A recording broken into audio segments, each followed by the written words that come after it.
Imate li vi uopšte vremena za sebe pored svih tih obaveza? Apsolutno da imam vremena za sebe, s tim što nešto strada, a to je spavanje. Spavam jako malo, jer dan mi ti 24 sata kako organizovan dan, to je potpuno bez veze, ja glasam se to promeni. Da to je 34, to mi bi savršeno odgovaralo. Nema 34, 30. Vrlo često izlazim i mislim da ljudi, ajde da kažemo, pošto mene nazivaju žene vaših godina, evo da iskoristim taj termin, mislim da žene mojih godina koje se bave potpuno normalnijim poslom nego što je moj, ne izlaze ni upola toliko kao ja.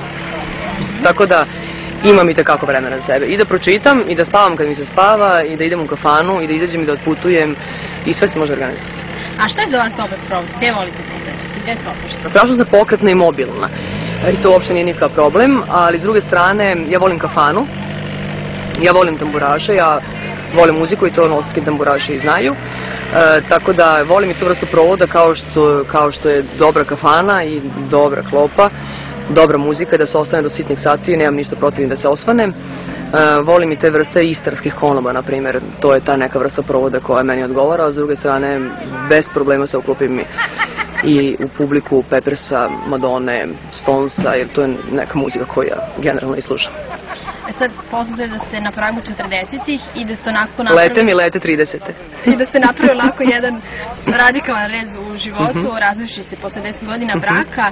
Kako se osjećate tim povodom? Pa znate kako, nezgodno je govoriti o tim stvarima, zato što su to intimne stvari. Ako bih rekla da se osjećam lepo, to uvijek može pogrešno se protumači, jer mi javne ličnosti imamo te neke krst da ponekad se zaboravi da nismo javna dobra, nego da smo ipak samo javne ličnosti. Ali ako bih rekla da se osjećam dobro, to bi neko mogao da me vrlo lako svrsta u bezdušne ljude. Ja jedini cilj u životu imam, a to je da ne dočekam onu reklamu i da me neko pita u 70. godinama, gospodine Joviću, šta još niste probali. Naravno, to je sve u granicama normale, to je moj kriterijum normale, apsolutno ne govorim nikakvim porocima, nikakvim glupostima te vrste. I onaj, ajde kažem, bottom line mog života jeste da imam duhovni mir i ravnotežu. To ponekad ne možete birati, a ono što možete da birate, onda organizujete na način da vam bude lepo. Lepo se osjećam. A da li ne isključujete mogućnost da se uskoro ponovo zaljubite i eventualno sudite po treći put? Jer moj prijatelj kaže da je brak kada dozvoliš da ti se država umeša u ljubav. Da li ću biti na ti sa državom, to stvarno ne znam. To ćemo da vidimo, ali uopšte ne isključujem mogućnost da se ponovo zaljubim. Postoji taj balast koji je nama nametnut, žena vaših godina, kao da je ljubav i zaljubljenost ima neki vremenski rok trajanja, kao da je ograničena. Apsolutno ne verujem u tu vrstu budalaštine i mislim da taj izraz, to sam i rekla u intervju za vaše novine, ako se ne varam, mislim da taj izraz baba devojka odavno pripada negde stranicama arhaičnije literature.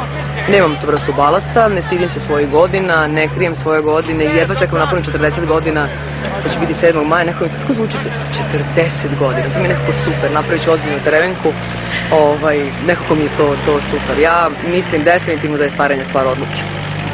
Čerka Tijana?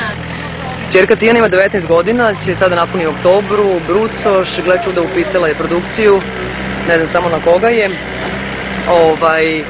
ima svoj život i mi imamo neke svoje trenutke koje su dragoceni i neprocenjivi. Velika je sreća kada sa vašom čerkom idete i na koncerte ili kada sa vašom čerkom i s njenim drugaricama možete pričati o nekim stvarima koji su deo njenog života. Ona naravno da ima neke svoje tajne, treba da ima svoje tajne. Ja sam moja majka, a ne drugarica, ona treba da ima svoje drugarice. Ali ta vrsta prijateljskog odnosa i relaksiranog koje ona ima sa mnom, ja bih to ostalim majkama poželjela. A da li vam je žao što nemate još dece?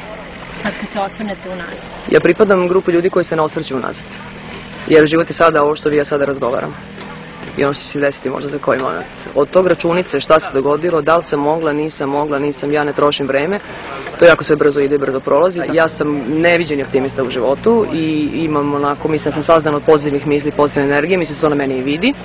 I da me ljudi tako doživljavaju, tako da li je nešto moglo da bude, to sad više uopšte nije važno. Važno da vi ja sad stojimo ovde na ovoj farmi, u divnom predlogu da razgovaramo i da nam je super.